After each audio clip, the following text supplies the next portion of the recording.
Welcome back to the Self-Esteem and Confidence Mindset podcast with me, Johnny Pardo. Today, I have a very special guest with me. So welcome, Kimberly. How you doing? Hey, thank you. I'm great. I'm feeling pretty refreshed. I just came back from a few weeks of holiday, so kind of ready to get back into routine and the swing of things. Glad you're feeling refreshed and you had a break as well. So yeah, I'm really looking forward to our conversation today. So we're going to be talking about self-confidence and dating today and hmm relationships. So just to introduce Kimberly to the podcast, and then we'll get into the conversation. So Kimberly is a certified dating and relationship coach and also a master neuro-linguistic practitioner who supports men to attract and keep healthy, loving relationship. So fantastic thing to be focusing on with lots of guys out there needing help. And I certainly as kind of being one of them. So definitely can relate to that. So it's a great thing you're doing. Thank So you. can you tell us a little bit about what got you into this area and maybe a little bit more about what you do that you have to add from Yeah. what I said? Yeah, for sure. I always say like how I got into coaching and specifically working with men is like it's kind of a strange story. I had no idea I was going to end up becoming a coach and working in this niche. I know there are some people that grow up and they know exactly what they want to do. I wasn't one of those people. So I actually ended up spending about 10 years working in financial derivatives. I'm from Vancouver, BC, Canada, but I decided to travel overseas to have some fun and backpack. Turned out I landed in Sydney, Australia, and ended up getting a job in financial derivatives, which is a very masculine industry, right? There's not a lot of females. Pardon me. There wasn't many on the broking floor that I worked on. In fact, maybe one lady that sat on the bonds desk, maybe one or two in the back office, and I was pretty much the only lady like on a floor of about like 98 men. So I've always worked with men in different ways. And I, did pretty well in this corporate arena. You kind of have to be pretty assertive and pretty ballsy to succeed in that kind of industry and environment. And just through working with these men, Aussie men in particular, that are raised to kind of like be tough Aussie blokes and show no emotion and get into rugby and sports and betting and drinking and all this kind of stuff. I was really thrown into that environment. And I suppose where this kind of led me over the many years was witnessing like the shit that guys go through, the balance of like trying to maintain a very successful but also stressful position, Mm. and then manage like delicate family life and relationships. And a lot of these guys were doing a pretty good job, and some of them were really, really struggling. And I wasn't even really consciously aware of it. It was just part of the community I was in. And many, many, many years later, I move up to Singapore with this firm. I start speaking to a coach myself, a coach provided to all of the employees by our CEO. He said, go talk about whatever problems you have. Like, we just want you to show up and like be efficient at work, but we also want to support like whatever is going on in your lives. If it's conflict between people in the office or if it's relationship stress, like we just want to support you to have somewhere to go to talk about this. And I was like, yeah, I want someone to talk to. Is like, if this free, like I'm going to tell them all my problems. So I started getting support, and turns out that the things that were stressing me the most in my life had to do with the relationships I was having. So here I am getting support from my own relationships, and also like in this environment where I'm like witnessing other people struggle with their relationships. Like, guy got engaged a couple times and those kind of continue to fall through. There's infidelity in that industry. There's just lots going on. And um, long story short, all of these realizations kind of led me to realize that as much as I love working in the corporate world, I really wanted to get into more of a helping practitioner space. Like, I saw that the type of individual I was and the comfort that these men had just kind of sharing what was going on in their lives made me realize that that's also something that I could do really well. And without going into too many details, I kind of had this aha moment that I was like, I want to become a coach like the coach I was speaking with. Mm. And that sent me on this journey of discovering how to get into the coaching space, what kind of coach I wanted to become. And I didn't have the clarity that I wanted to coach men on dating and relationships. In fact, I just thought I want to help people feel more confident, like similar to you. I wanted to be a confidence coach. Um, and that's very broad, as I'm sure you well know. Like that covers everything under the sun. And I realized that was maybe too big of a piece of the pie for me to start off with. So I hired business coaches, and they helped me recognize where I'm really, really strong, which is talking with and working with men. So it kind of over time narrowed itself down to, okay, now I'm going to coach men and coach men on confidence. And guess what the men are struggling the most with, at least the ones that I was attracting? Confidence around dating and relationships. So through like natural selection, I worked my niche into doing what I do now. And of course, I got all the supplemental training that one can get to go along with it. So it's not just, I'm sharing experience. It's also like the academic side, but here I am supporting and helping men with their love lives. Hopefully I gave you a short version there. I could go on forever.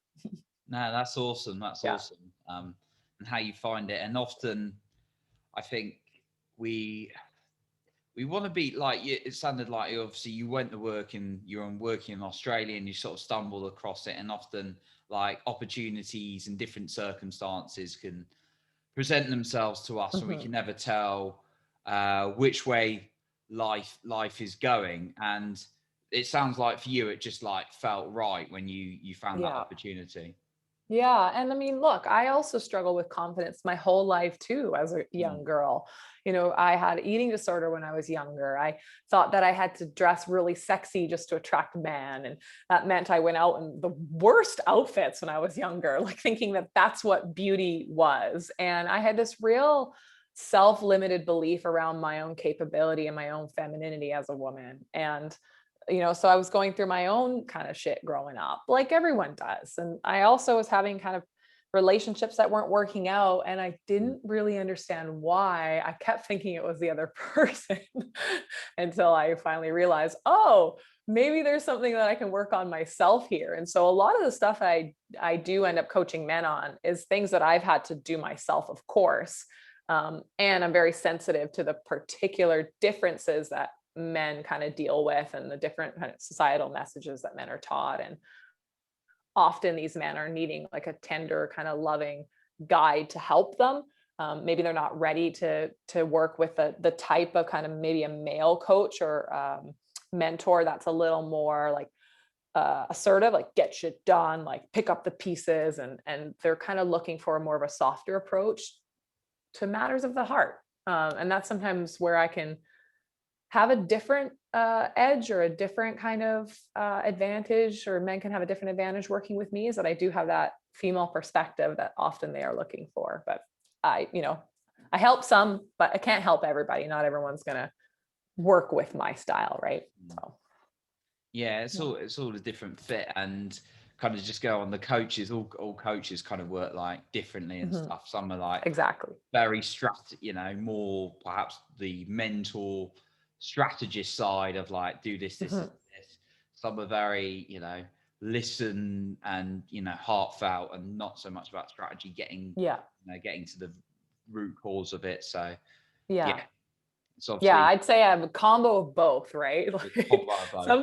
We need that little gentle nudge from time to time, but we also need to be in a really safe, comfortable space to actually get to that vulnerability, right? Because usually one of the issues that men coming to me are dealing with is this kind of, I would call it an inability, or not sure. They don't really necessarily know how to get in touch with how they're really feeling about things. And so there's a big emotional piece that we need to do. And then on the other side, it's also learning to be more assertive, particularly with women. So having really strong boundaries and like overcoming this Mr. Nice Guy syndrome, which that's the type of men I'm attracting, is really deeply wonderful, nice men.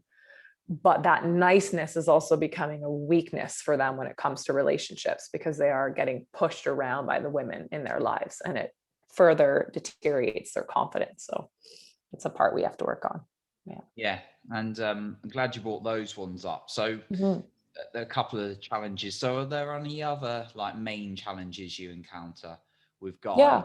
like obviously we can come across, like there can be these things like blaming external circumstances and things like that, but it usually comes back to, you know, the mastering the internal world Yeah. at the time. But do you find there's any particular challenges that you're encountering often internally for guys?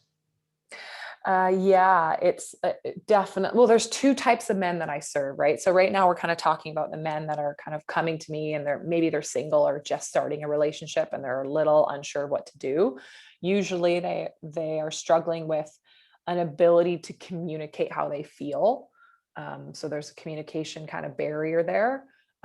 They're sometimes like and that comes with a real lack of confidence. So they're often saying things to me like, I've been in a relationship before and it destroyed me, or I'm at an all-time low with confidence because of what happened in my past. And usually it's because these guys have tried everything to please their partner, or they're thinking they're doing everything right or trying to be right all the time, and it's not working out. And they're going, well, what's going on? Like, I'm doing everything for this woman, or I'm trying to read all these articles and be that right kind of guy, and it still isn't working.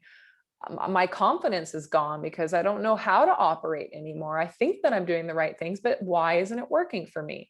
And so they're saying, okay, well, let me get a coach or work with someone that can help me see what I can't see. So they're usually feeling quite emotionally lost, right? And they're not necessarily sure how to take that next step. So that, that really does relate to often our mindset around things, like how they're viewing relationships. And of course, it comes down to, the beliefs we have. Like, what are we taught about what a healthy relationship looks like? What are we taught about how men pursue women? What are we taught about, intimacy and all these types of things? So usually a lot of the work I'm doing with men is understanding, where they're at right now and how they rate their kind of confidence towards these particular areas of life. And then also unpacking like how they form some of their beliefs. And then we, like the work you do, I imagine, we're breaking a lot of those limited beliefs down, creating new ones that are a lot more supportive. And so they're getting that kind of personalized support by me. And then we're getting them out there again. We're getting them back out online dating, and I'm encouraging men to actually approach women in public or do things that they maybe haven't done before. So it's really uncomfortable, of course, Mm. but it's like, if what you have been doing has not been working, we need to start learning how to tweak some of that behavior. So yeah, similar to what you do as well, right? There's a huge mindset piece that goes along with all the work that I do. Yeah, and a lot of what Yeah. you said on about coming out of the comfort zone, like Mhm. approaching women in public and things like that. Like for me, there's always the piece of like you work on the psychology, you know, Mhm. what they believe about life, their and themselves and other people. But there's also like taking action alongside it. Yeah. 'Cause Yeah. those That's working on both of those is key. So working on the psychology, and it's like, Mhm. you know, I could be this great person, but not doing the action to support it, you know, it's going to knock you back. But if you're Yeah. constantly pushing, you know, if you're not working on your psychology, you're going to not back Mhm. yourself as much. So, sounds like Totally. you've Yeah. got a similar approach in that respect. Yeah. And the action taking is the hardest part of the coaching I do with men, right? Like, usually we'll come to an agreement that they might try something, but it's ultimately up to them if they are going to take that step. And I have men that work with me that take that step right away. And I have men that I work with that it takes a lot longer for them to even take that first step. And that's okay. It's just different journey for everybody. But yes, there has to be an action component too, because knowledge is power, right? But knowledge alone is not enough. Like, if I believe that I can have a successful relationship, but then I never date or go out there, I'm never going to find one. So yeah, the two have to definitely marry up with one another. Yeah, definitely, definitely. Yeah. It's only potential power unless you're going to use it. Exactly. Right. Yeah. And again, that is the hardest part, is doing something about your situation. Yeah, that's true. So, Mhm. you obviously you work. You said you got your two different kinds of Yeah. guys you work with, like those who are like single or just getting or dating or whatever, just getting into perhaps Mhm. a relationship. And then you've got the other side, I guess, is the guys who are in relationships but Mhm. they want to improve it, or it's a Yeah. challenge. Yeah, exactly. That second kind of camp of men are they're in relationships. The caveat here is that they usually they want to continue being in it, but they're really unsure what to do and how to make things better. So they'll come to someone like myself first because they need a really healthy, appropriate sounding board to kind of express what's going on and to start learning some techniques to turn toward their partner and make some improvements. And then, of course, it may get to a point where I'm even saying to them, look, now that you're able to break these barriers down and start having some conversations with your partner and you're starting to see some improvement, or maybe it's shaking things up in other areas, it may be that I then recommend that they see a couples counselor or do something, working together, because that's not my focus. But usually these guys need a place to start. Right. For example, I'm working with a client that is over on the island here in British Columbia. And he came to me because he's going, I think I want to get divorced. I'm like, wow, okay, whoa, that's a big thought for you to have. Like, you've been with this person for 20 years, you have a family together. Mm, Let's talk about it. Let me be here to support you emotionally as you're processing this information. It's not for me to decide whether he should or shouldn't. I mm, never tell people what to do with their situations, but I'm there to help him reflect what's going on back to him and to give him some techniques to start understanding what role he's playing that might be causing some of that like discomfort or need to kind of escape the relationship. Turns out in this particular scenario, this man has not advocated for himself in the relationship at all. So he's been putting his needs to the side in order to please his partner for 15, 20 years. He's tapped out. Right. So, what we're actually focusing on right now is for him to learn how to recreate passion in his own life, separate from the relationship first, and also then learn to communicate to his partner what he's needing, because that's what he's really needing right now. He doesn't want to leave this person, he just doesn't feel like he has another option. mm. And as we work through this, he's recognizing that, yeah, wait a second, I do have permission to go have fun or go on my hunting trip or ski 4 extra runs even when you're done. Like before, he'd been stopping himself because he thought that was the right thing to do. And he's realizing very quickly that he's kind of been living a shell of himself for a very, very long time. That happens a lot with men I work with that are in relationships. They're feeling very trapped. So they're rediscovering themselves ultimately through coaching with me. Yeah, Yeah. and self-awareness is key, and Yeah. rediscovering what you want, and what's going to serve you, because we often get into the wheels of life of just like going on this autopilot Mhm. and so used to a behavior, like it sounds like that guy was kind of, or that example you just gave there of him doing the same things again and again to kind of like please. Have you kind of Codependency for sure. Yeah. mm, In that example. Go ahead. and obviously in that case it was we were talking about because he believed there wasn't another option other Mhm. than the divorce. Have you do you work or uncover like any guys who are in a relationship and it's just very toxic? Because I know there's a lot of people out there, whether it's a woman and she's with perhaps a guy who's being quite toxic, and Mhm. or it's a guy and he's with a woman that's been quite Yeah. toxic. Perhaps it's a same-sex relationship and one of them's being toxic to the other. Or Mhm. in those cases, do you ever come across those situations where you work with someone they're potentially with a toxic partner? Yeah, I have. I think of someone right now in particular that I worked with for a couple months, and he was just getting, it was kind of like a newish relationship. And every time we would have a conversation, he'd be expressing to me things that were going on between the two of them and how awful he was feeling. And so, by his own definition, he started to realize that the relationship wasn't for him.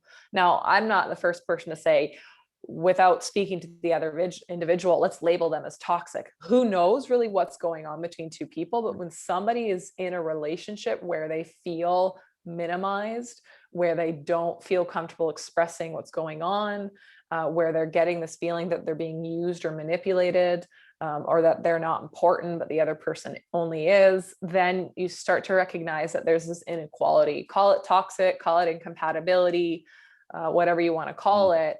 I definitely helped this guy recognize that that wasn't the right relationship for him based on what he expressed to me that he was really looking for. So once I understood the kind of relationship that he was wanting to have, and then we dissected what was currently going on, we realized there was a huge gap. And so he really built a lot of his confidence throughout that process to put up some really strong boundaries and actually walk away by choice, by his choice. And he says to me all the time, he comes back on messages to me every couple of months, all the time, saying like, you changed my life, Kimberly, because Awesome. because he so easily was going to lower his value and his worth as a man just to try and make that relationship work, even though nothing about it felt good for him. So I'm pleased that he chose himself to walk away, right? I never once said, you know, you have to do this or you have to do that. It was like, well, what decision are you going to make based on the information that's in front of you? And he's like, yeah, he's like, it's really clear to me that this isn't right. So yeah, I definitely help men guide them to either create more intimacy and closeness or to recognize that maybe something isn't right for them. But they come to that realization pretty quickly. And I think most people deep down, they know, right? We have that gut intuition where we know it's not right, yet we're trying to make it work. And then we realize, okay, maybe it is time to cut my losses here and move on and get on with my life. Oh Mm. yeah. Yeah, and it can be, and that's kind of the beauty of a coach, that you're not, it's not up to you to tell Mhm. him what's the decision, what he needs to do. You've helped him realize that for himself, and then therefore Yeah.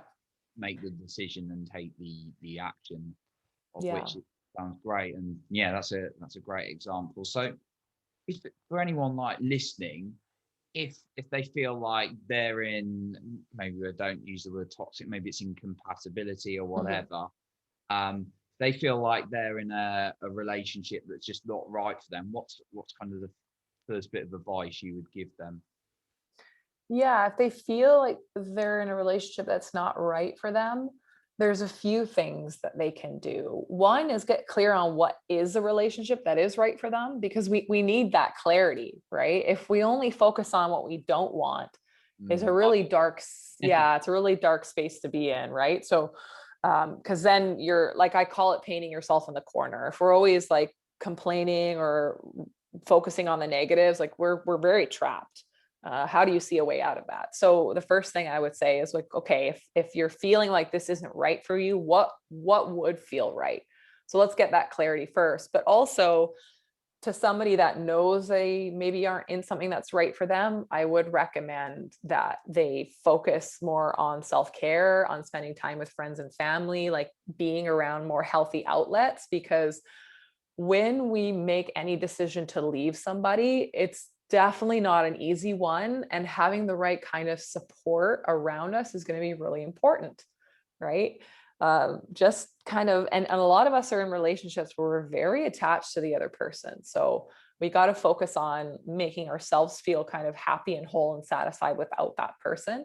Um, and I'd recommend maybe getting support, whether that's with a coach like myself, or it's a counselor if that feels right, or even group coaching or whatever it is, just like knowing that there's outlets to help you process, Yeah. because it's important to process what you're experiencing. If we kind of pack it all down and just jump ship, that processing will come out later. And hopefully it's not coming out with maybe the next relationship where all your stresses are then being dumped on someone else because you never dealt with them. So a lot of things that we can do: get clear on what we do want, make sure we're doing things healthy for ourselves, spending good time with friends and family, and getting some support to maybe help us out of that situation if we know that we're the kind of person that needs it. So those are a few things that we'd start with. Yeah, no, really, really good. Really good tips. And I like the way you said helping them process through it, because I think often as guys, we tend to want to do things alone sometimes or not Yeah. admit it. So I'm glad you brought that one up. Yeah, men do. Sure. And I mean, I understand why. That's what you have been told to do. Like, don't cry, get Yeah. out there, be tough. Like, so most of you do pack it down. And that does work as a short-term solution, right? I'm not going to lie. It's a coping strategy that a lot of us have grown up with, and it might have been very successful for a certain amount of time. But over time, it definitely falls apart, right? We then realize that unless we learn to process what's going on, we're not going to have the connection and closeness we truly desire. So, at some point, men and ladies are going to have to do that work.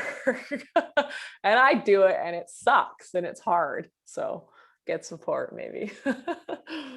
No, no, that's Yeah. it's also, it kind of brings me on to the next question I was going to ask, and it's re- really like we can.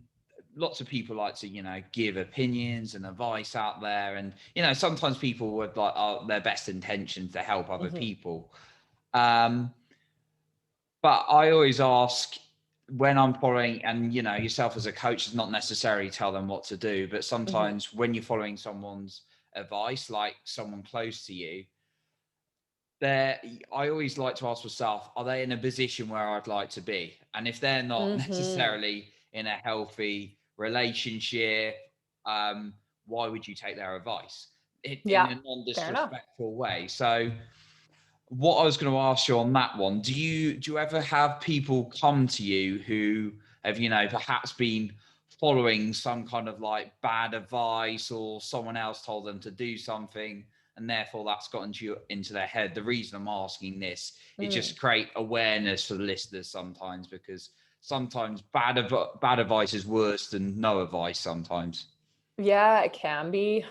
Yeah, I mean, I think a lot of us can lock on to taking advice from one individual. Mm, I think something that is maybe healthy to consider is if you're getting all your advice from one place, maybe it's time to also look at an alternate opinion from time to time. It's kind mm, of synonymous with what's going on in the world, right? Like, we don't want to be in one camp. We don't want to be so stubborn with one train of thought that we're closed minded to other yeah. perspectives. So I would just say to individuals, if you even if like it's myself you've been following, like, follow other people, please, right? Mm, I'm not perfect. I'll make mistakes from time to time. I'll word some of my suggestions or advice differently that will land great with one person and not with someone else. And so I'm the first to say, like, you know, I don't prescribe to this guru one mentor mentality where one person is teaching you everything about life. I just don't think any of us have enough life experience to be guiding someone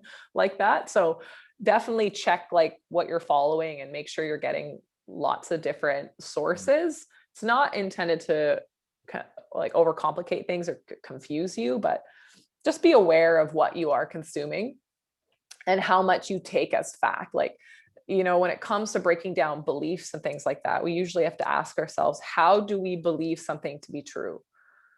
Do we just hear it from one person and now it's a fact in our brains? Do we have to hear it from multiple people to believe it? Do we have to experience it to believe it? Like, how do you actually come to believe something? So, yes, there are people that I do work with that have been taught certain things. I would say religion is going to be part of that, right? I have men that come to me and they have been taught a specific thing by the church on how they should have a healthy relationship. I had a client I brought on months and months and months ago that was very, very religious and was married for a very long time. And the church told him that to be a husband looked like a very specific thing. Yet for 20 years in his relationship, he was terribly unhappy. It ended in divorce. And so he's relearning some of his own beliefs that maybe aren't really perfectly fit into the religion that he grew up in.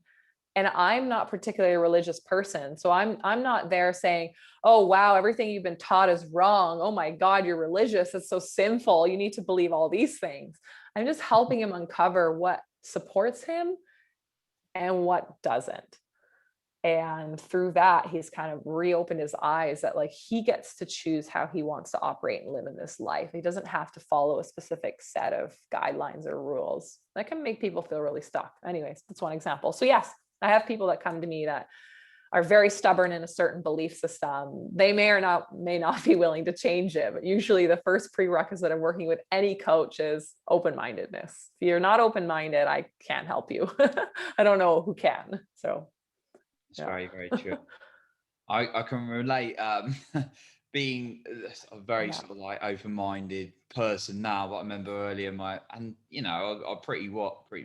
I've been pretty open-minded usually through my life, but like earlier in my 20s, I remember, just following dating advice, and the guy I was following was like, you should only text them twice a week, to keep them vegan. I was like, it was going well, my dating life, and other ways when you see each other or whatever, when you'd met from that night out or whatever, and it was going well, but I was like, no, it's got to be twice a week. And I was wondering why. It's just like, you realize it's not working because you're not texting. I was like, and then it's great like, point. I was like, no, this theory is right. This theory is right. So Yeah, take it from me. Don't be you're right. I went so deep and profound in my answer there, but you're right. There are people that come to me that have like read a book or read the book The Game that came out forever ago, or follow male dating coaches that have like specific rules to follow. I don't prescribe to that. I think rules around dating are a load of horseshit and are going to get you into way more trouble, and are going to make you overthink everything. Yes, we don't want to be like super needy and clingy where we're texting people all day long. I'm not going to say that that's good advice either. But like having such strict regimen of when you are allowed to do something or not, is that authentic to you? Yeah, exactly. I don't know. Maybe it does work for you. And then you're going to believe that to be true for everybody, right? But somebody else who's maybe a little bit more of an anxious dater 2 times a week, that probably won't work for them. So we got to find out what works for you, because everybody is unique and everyone needs more of an individualized approach than come work with Kimberly. She's a 90-day program and these are the rules you follow. And I guarantee you're going to find the love of your life in 90 days. Like, no, sorry, it doesn't work that way. Maybe for some people, I don't know. I know it's kind of a different case, but it's like business as well. Like we're obviously both in the entrepreneurial space, but like different things work for different people. Some people find they can communicate more effectively on, Instagram. Other people prefer like a podcast or maybe both. Some people prefer like LinkedIn. Some people prefer YouTube. And I guess dating, you can hear all these things. You've got all these, people of experience, but what you're saying, it's ultimately what feels right for you. 100%. Like we need to be dating authentically and genuinely, right? If I said that everybody that dates has to be on this dating app, well, how can I say that, right? Like that's not going to be a great experience for everybody. I have clients right now that are getting back into online dating and are trying different dating apps and not even seeing anything remotely like what they're looking for.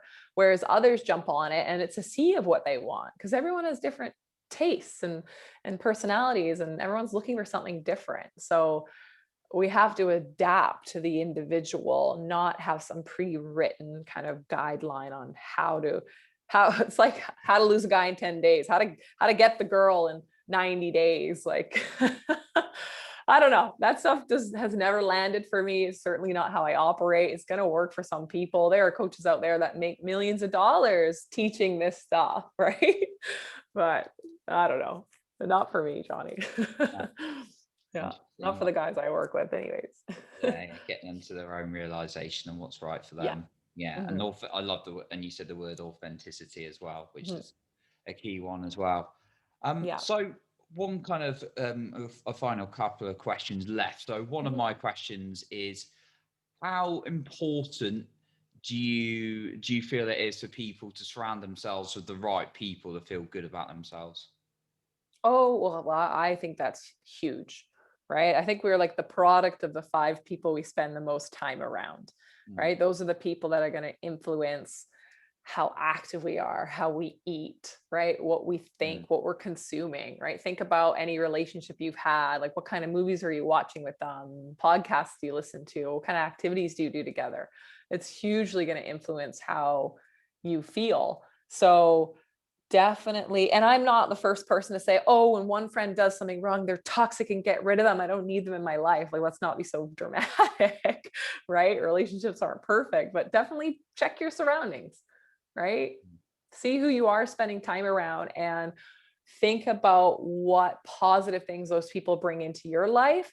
And also think about the kind of person they make you, mm, right? Do they make you feel great when you're having success in your life, or do they bring you down, right? Do they make you feel stupid for having a thought that's different than theirs, or do they openly discuss those things with you? Do they lie to you when you say to them, like, hey, like, I've been trying to get healthier this year, like, what's your honest thought on how things are going? And they, oh yeah, you're fine, and they're bullshitting you. You don't want that around you either, right? You want genuine, true people that can speak their mind. And so, yeah, absolutely. I think one of the things that's interesting with the men that I work with is not necessarily them needing to check who they are spending time with, but not having anyone to spend time with. Like, a lot of men are very isolated these days. They don't have a lot of healthy male friendships. A lot of the men that I work with have more female friendships than they do male friendships. They feel more comfortable talking to women than they do men, mm. usually because of how they were brought up. And so it's interesting that you asked that question, because what I usually end up doing with men is helping them seek out healthy friendships because they're lacking them. Um, but yeah, the right kind of people around us does definitely make a difference. Yeah. Yeah. No, And that's what really you're consuming, what are you listening to, yeah. reading, watching, what kind of podcasts do you listen to? Especially important nowadays. How are you consuming your information about what's going on in the world right now? Through one source? Because if you are, read some other sources, right? Yeah, Yeah. yeah, absolutely. It's always going into the brain, always going to the brain. So, Mhm. if you're filling yourself up with negativity, like I always call out the news, or Mhm. if you're listening Yeah. to uplifting, inspirational, podcasts, which makes you think, for yourself a bit more and empowers you, then Yeah, it's like your show, right? yeah, the self-esteem and confidence mindset. I'm glad you Yeah. brought that one up.